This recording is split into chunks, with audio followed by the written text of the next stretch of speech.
আজ তোমাদের জন্য নিয়ে এসেছি একটি নতুন গল্প। গল্পটির নাম হচ্ছে আত্মবিশ্বাস। এই গল্পটি একটি ছেলে রোহনকে নিয়ে। রোহন ছোটবেলা থেকেই ছবি আঁকতে ভালোবাসতো, কিন্তু তার মা বাবার সেটা পছন্দ ছিল না। তারা চাইতেন যে সে বড় হয়ে ডাক্তার বনুক। তারা রোহনকে সবসময় এটা বোঝাতেন যে পেন্টিং করাতে কোনো লাভ নেই, ডাক্তার বানাতেই তোমার ভবিষ্যৎ সুরক্ষিত।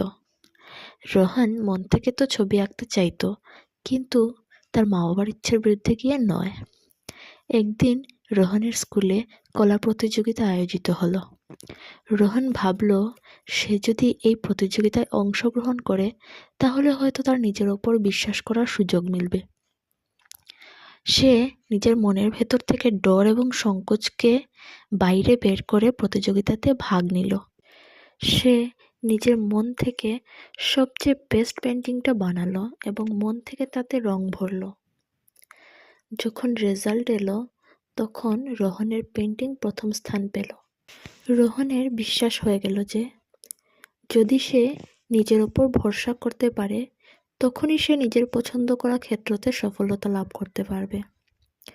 তারপর সে তার নিজের মা বাবাকে বোঝালো যে সে পেন্টিং দিয়ে নিজের ক্যারিয়ার বানাতে চায়, এবং অবশেষে ওনারাও সমর্থন করলেন। এই গল্প থেকে আমরা এটাই শিক্ষা পেলাম যে নিজের ওপর বিশ্বাস রাখাটা সবথেকে বড় শক্তি। যদি তুমি নিজের ওপর এবং নিজের স্বপ্নের ওপর ভরসা করতে পারো, তখন তোমাকে এই পৃথিবীর কেউ আটকাতে পারবে না সফলতা লাভ করা থেকে।